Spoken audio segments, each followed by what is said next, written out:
सलीम खालिद साहब, क्या कहेंगे आप? जिस तरीके से सूरत हाल डगमगाई हुई लग रही थी आगाज में, फिर फहीम अशरफ ने थोड़ा संभाला दिया और हम संभल ही गए, क्या कहेंगे आप? बस यही है पाकिस्तान क्रिकेट की। आप लोग पतंगे उड़ाते रहे, यहाँ ये लोग हमारी नींदें उड़ा के बैठे थे। इनकी परफॉर्मेंस थी इतनी, लग रहा था कि चलो 3 घंटे में ही पाकिस्तान का सफर खत्म हो जाएगा, तो फिर वो इंडिया से मैच ना खेलना, ये वो सारी चीजें वैसे ही रह जाएंगी। लेकिन लकीली ये फहीम अशरफ, बहुत बड़ा मैं फहीम अशरफ का नाकिद रहा हूं, लेकिन उस दिन जो वो खेले उसके बाद मैंने उनको मैसेज भी किया और मैंने ट्वीट भी की। मैंने कहा भाई फहीम अशरफ साहब, हमने बहुत आप पे तनकीद की, लेकिन जो उन्होंने परफॉर्म किया वो एक हारा हुआ मैच था। आप समझिए कि 90% मैच मेरे ख्याल में हार चुका था पाकिस्तान। 2 ओवर में 29 रन, 3 विकेटें रह गई हैं। किस्मत ने भी साथ दिया कि पहली गेंद पर छक्का लग गया, फिर कैच ड्रॉप जो हुआ उसके बाद उन्होंने फिर 2 छक्के चौका लगा के आखिरी ओवर में 5 रन की थी, फिर वो विनिंग चौका एक लग गया। तो नो डाउट ये पूरी फतह उस दिन हमें फहीम अशरफ ने दिलवाई, वरना जिस तरह मैंने कहा 90% मैच हार चुके थे। लेकिन जब हमारा आगाज ऐसा हुआ है नेदरलैंड्स के खिलाफ, तो हम बाकी टीमों के खिलाफ कैसा परफॉर्म करेंगे, ये एक बहुत बड़ा सवालिया निशान है तो और यकीनी तौर पर टीम मैनेजमेंट ने गौर किया होगा इस पे, बैटिंग लाइन ने भी देखा होगा, खासतौर पे बाबर आजम, जिनके लिए आइडियल सिचुएशन थी कि वो रोक रोक के खेलते हैं। हमने कहा चलो बाबर अब आराम से अपना 40 गेंदों पर 50 रन करके टीम को जितवा देंगे।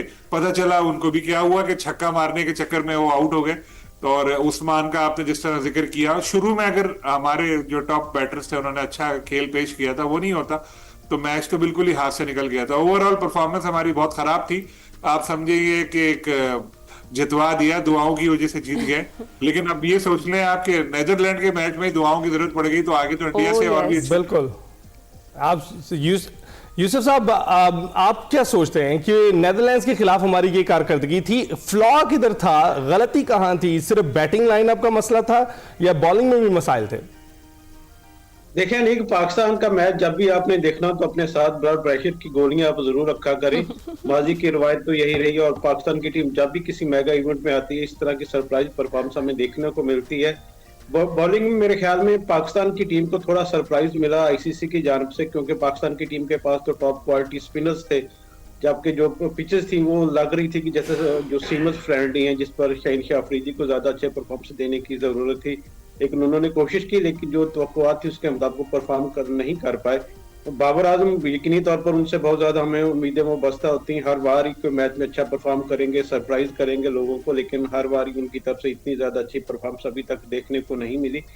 हमें जो लग रहा है वो यही नजर आ रहा है कि जो मिडिल ऑर्डर में पाकिस्तान की जो एक सिचुएशन है जिसमें हमें पता नहीं चल रहा कि हमारा कॉम्बिनेशन किस तरह सेट होगा। हम शादाब खान को खिलाते हैं टीम में ताकि जो बॉलिंग ऑप्शन उसको ज्यादा बढ़ाया जा सके, लेकिन उसके लिए हमें एक बैट्समैन को कम करना पड़ता है। तो मेरे ख्याल में ये जो मैच था इसमें आप टीम इंतजामिया को भी पता चला होगा कि हमें एक अच्छे क्वालिटी बैटर की जरूरत है जो मिडिल ऑर्डर में आकर पाकिस्तान टीम को संभाला दे। ना सिर्फ ये पहले मैच बल्कि इससे पहले भी हम अगर देखें एशिया कप में भी हमें जो मिडिल ऑर्डर में हमें मुश्किलात का सामना करना पड़ा, वहां पर हमारे पास अच्छा कॉम्बिनेशन अभी तक नहीं बन पाया।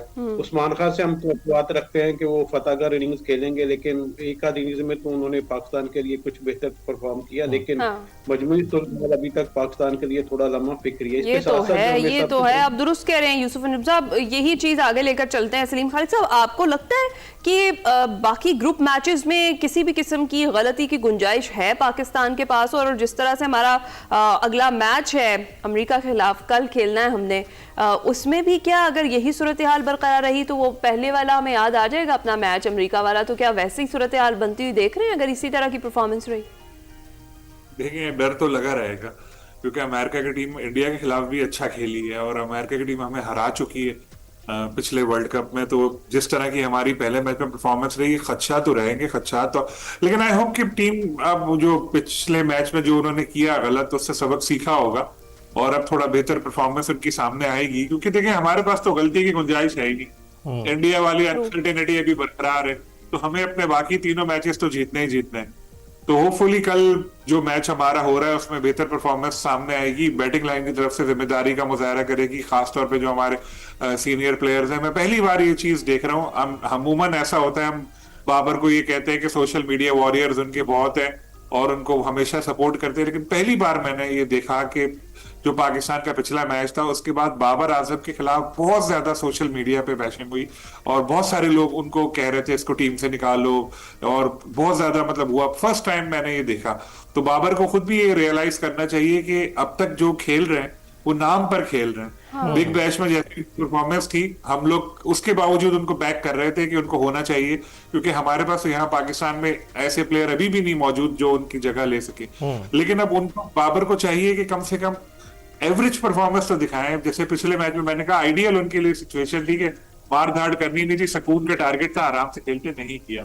तो अब उम्मीद यही की जा सकती है अगले जो मैचेस होंगे उसमें वो बेहतर परफॉर्म करेंगे। आप कहेंगे यार इनका जोर बाबर पर ही है, और सलमान ने कौन सा परफॉर्म किया, इसने कौन सा परफॉर्म किया, आपकी बात ठीक है, लेकिन हमेशा जिससे ज्यादा एक्सपेक्टेशंस आपको ये होती तो हैं, है। बिल्कुल आप ठीक। उसके बारे में ज्यादा बात करते हैं। लेकिन सलमान के ऊपर भी जिम्मेदारी है, उन्होंने वन डाउन पोजीशन अगर ऑक्यूपाई की है, अगर वो समझ रहे हैं कि वो खेल सकते हैं, तो उनको फिर परफॉर्म करके दिखाना पड़ेगा। बिल्कुल ठीक। यूसुफ साहब, तस्करा हो रहा है आने वाले मैचेस का। अमेरिका के साथ तो हमने बात कर ली, लेकिन इंडिया के साथ पॉसिबली जो हुकूमत पर डाल दिया गया है कि हुकूमत तय करेगी कि क्या करना है, मैच खेलना है नहीं खेलना है। इसके लिए आईसीसी का वफ्द भी कजाफी स्टेडियम लाहौर में चेयरमैन पीसीबी से एक तवील मुलाकात कर चुका है। 5 घंटे की तवील मुलाकात हुई है। कोई अंदर की खबर मिली? देखिए नहीं कि ये जो आईसीसी का वर्ल्ड कप है, इस पर 3 हफ्तों से यही बहस चल रही है कि क्या पाकिस्तान इंडिया का मैच होगा। पाकिस्तान गवर्नमेंट ने ऐलान भी किया था कि हम इंडिया से नहीं खेलेंगे, लेकिन इसके बावजूद लोगों की तवक्कुआत है कि ये मैच होना चाहिए। और इस सिलसिले में आईसीसी को जो वक्त था, उसके डिप्टी चेयरमैन थे इमरान ख्वाजा, वो कजावी स्टेडियम पहुंचे। उनके साथ जो बांग्लादेश क्रिकेट बोर्ड के सदस्य अमीन इस्लाम, वो भी, उनको भी बुलाया गया था। यहाँ पर एक तवील मुज़ाकरात यहाँ पर हुए। एक हमने देखा कि बहुत ज्यादा इश्यूज पर बातचीत हुई, जिसमें सबसे जरूरी था, क्योंकि हमने जो मैच का बाइकआउट किया था गवर्नमेंट की तरफ से, वो था इज़हार यकजहती के तौर पर बांग्लादेश के साथ, उनके साथ उनको वर्ल्ड कप से बाहर करके ज्यादती की गई। और यही वो सबसे अहम इशू था जिस पर वो ये काफी देर बात होती भी रही है तीनों के दरमियान। और उसमें इस बात पर फार्मूला का जो हमारे जराये ने कंफर्म किया कि तय पाया कि पहले बांग्लादेश क्रिकेट बोर्ड को राजी किया जाएगा, उसके जो माली तौर पर नुकसान होगा उसको पूरा किया जाएगा। और उनको, मुझे लग रहा है कि आइंदा जो फ्यूचर इवेंट्स होंगे उसमें एक इवेंट की मेजबानी भी बांग्लादेश को सौंपी जाएगी, ताकि बांग्लादेश के जो क्रिकेट फैंस है वो भी बिल्कुल आईसीसी से राजी होंगे और बेहतरी की तरफ चीजें जाएं।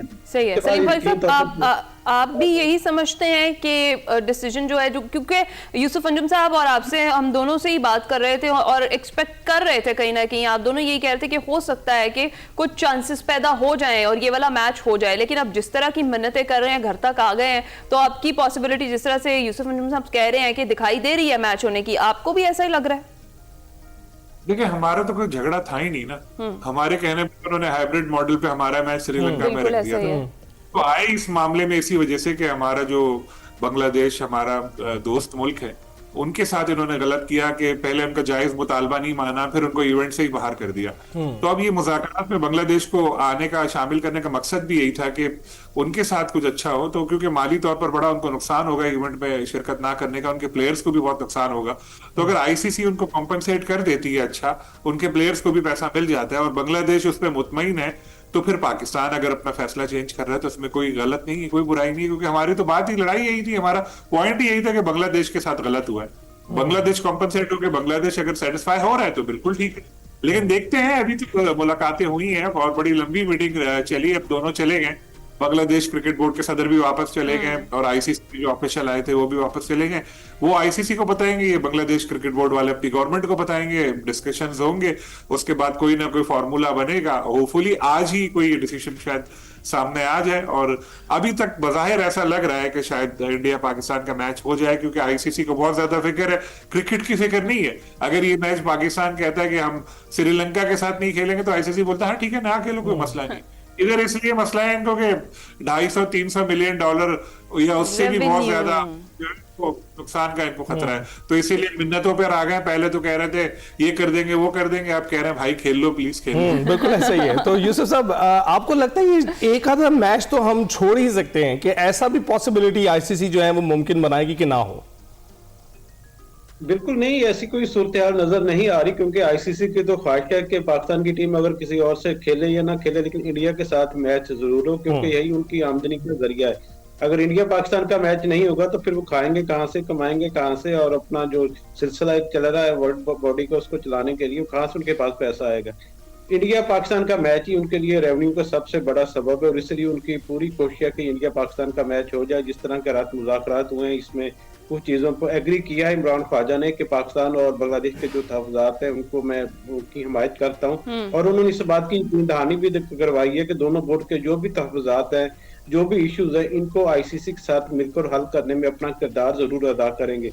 मुझे लग ऐसा रहा है कि अब चूंकि इमरान ख्वाजा और अपना मीनो सलाम दोनों वापस चले गए, वो अपने अपने जो अहदेदार है उनसे बात करेंगे। जो बांग्लादेश क्रिकेट बोर्ड के सदर है वो अपनी गवर्नमेंट से भी बात करेंगे।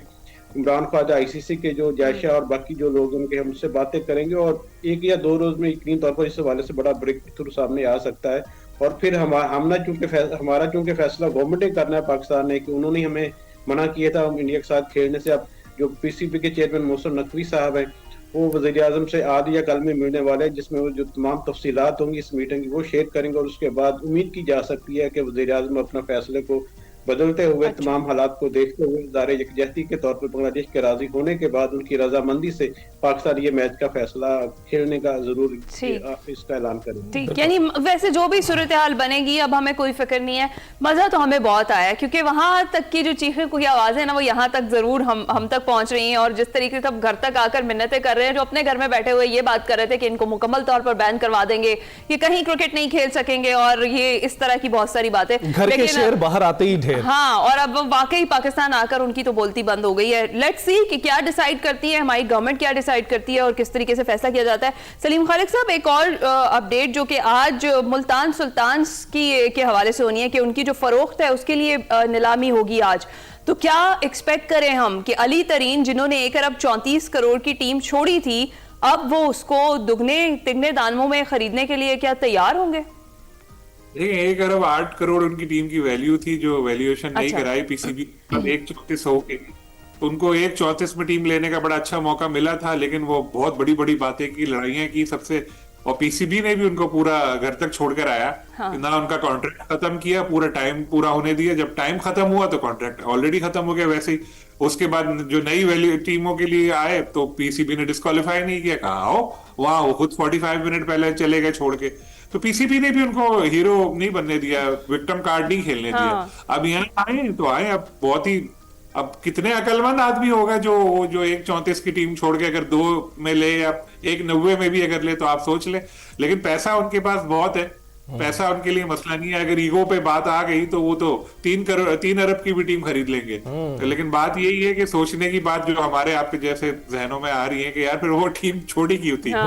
खैर इंटरेस्टिंग सिचुएशन है क्योंकि पीएसएल की वैल्यू तो आपको पता चली गई है कि 175 की हैदराबाद गई, 185 की सियालकोट गई, तो डेफिनेटली अब उम्मीदें तो यही है कि ये 2 तक तो एटलीस्ट जाएगी, 2 अरब तक। बिल्कुल ऐसा ही है। तो यूसुफ साहब आप नहीं हम लोगों ने नहीं की। अच्छा यूसुफ साहब, मुस्तफिजुर रहमान को वापस लाने का फैसला आपको कैसा लगा? देखिए मेरे ख्याल में ये लाहौर कलंदर की बहुत ही स्मार्ट चॉइस है। बाकी सारी जितने फ्रेंचाइजर है वो बड़े बड़े नामों की तरफ जा रहे हैं, लेकिन मेरे ख्याल में ये लाहौर कलंदर की तरफ से 2016-2018 में मुस्तफिजुर रहमान खेल चुके हैं। अब मौजूदा सूरत हाल में चूंकि सारा जो मुद्दा था आईसीसी T20 वर्ल्ड कप के जितने भी मामला, तो उसकी सबसे जो मेन चीज था वो था मुस्तफिजुर रहमान। इनको आईपीएल से निकाला गया, जिसके बाद बांग्लादेश ने पुल आउट किया, फिर पाकिस्तान ने इंडिया के साथ मैच ना खेलने का ऐलान किया। तो मुस्तफिजुर रहमान को और बांग्लादेश क्रिकेट बोर्ड के साथ, बांग्लादेश अवाम के साथ मैं कहना ये जो अपना उसको दोबारा लिया गया मुस्तफिजुर रहमान को लाहौर कलंदर ने, तो बहुत ही अच्छा कदम है। और क्योंकि अब सारी नजरें मुस्तफिजुर रहमान पर है, जब यहाँ पर आएंगे तो क्रिकेट फैंस में भी ज्यादा उनकी मकबूलियत बढ़ेगी, जो बांग्लादेश के फैंस है उनकी दिलचस्पी भी आईपीएल में ज्यादा बढ़ेगी। तो मेरे ख्याल में ये लाहौर कलंदर ने बहुत ही एक बेहतरीन फैसला किया है और आने वाले दिनों में यकीनी तौर पर इसमें मजीद जब उस वक्त आएगी जब बांग्लादेश के मजीद खिलाड़ी भी पीएसएल का हिस्सा होंगे, क्योंकि मुझे नहीं लगता कि अफगानिस्तान के खिलाड़ियों को एनओसी मिलेगा या कोई फ्रेंचाइजर उनको मिलने की अब कोशिश करेगा। गुरबाज का मसला आपके सामने, सियालकोट सट्टाल पेशावर ज़ल्मी ने उनको डायरेक्ट साइन किया, लेकिन उन्होंने फिर इनकार किया कि उनको जो उनका बोर्ड है उसकी तरफ से एनओसी नहीं। सही है। यूसुफ क्विकली जरा ये बताइएगा, ये जो हम मुल्तान सुल्तान्स की फरोख्त की बात कर रहे हैं, बिडिंग की बात कर रहे हैं, जो सलीम खालिक साहब ने कहा आप उससे मुत्तफिक हैं कि अगर ईगो पर बात आ गई तो फिर वो उनके लिए पैसा मसला नहीं है, अली तरीन के लिए वो ले लेंगे वापस टीम, लेकिन कितनी कोई समझदारी की बात होगी कि आप 1 अरब 34 करोड़ की टीम छोड़कर फिर उसको 2 में या उससे ज्यादा में खरीदें वापस? हिना अली तरीन ने अभी एक दिन पहले एक बयान उनका सामने आया था जिसमें उन्होंने कहा था कि ठीक है, क्रिकेट फैन की बहुत मुझसे ज्यादा उम्मीदें वाबस्ता है कि मैं मुल्तान की टीम को दोबारा उसके परचेज करूंगा, लेकिन उन्होंने वाजे किया कि ऐसा कुछ नहीं है। अगर आप लोग ये सोच रहे हैं कि मैं इसकी 3 अरब बोली लगा लूंगा, कि मनमानी कीमत पर इसको हासिल करूंगा, तो ऐसा कुछ नहीं होने जा रहा है। मेरे पास एक मखसूस बजट है जिसके अंदर रहते हुए मैं अपनी बोली दूंगा। अगर उससे मैंने देखा कि इससे ज्यादा लोग बोली लगा रहे हैं तो मुझे कोई हर्ज नहीं होगा कि दूसरे लोगों के पास टीम चला जाए। मुल्तान के साथ उन्होंने अपनी वाबस्ती का भी इजहार किया, क्योंकि 5 बीडर हैं, 5 बीडर की भी यकीनी तौर पर ख्वाहिश होगी कि मुल्तान की टीम को हायर करें, उसको अपने लिए उसका नाम हासिल करें। तो आज काफी टफ कंपटीशन देखने को मिलेगा। और एक्सो सेंटर में ये जो तकरीब होगी ये लाहौर में 6 बजे रखी गई है, और इसमें यकीनी तौर पर पाकिस्तान क्रिकेट बोर्ड को 2 अरब के करीब तो यकीनी तौर पर आज की बोली से मिल जाएंगे। बिल्कुल ठीक है। यूसुफ साहब और सलीम साहब, आप दोनों का बहुत बहुत शुक्रिया। क्रिकेट पर तबसरा हो रहा था। जनाब कहते हैं ना कि 100 सुनार की और 1 लोहार की, तो सियासत हम नहीं लेकर आए क्रिकेट में, सियासत आप लेकर आए हैं और अब आपको इसका मजा चखना चाहिए। ब्रेक के बाद हाजिर होंगे।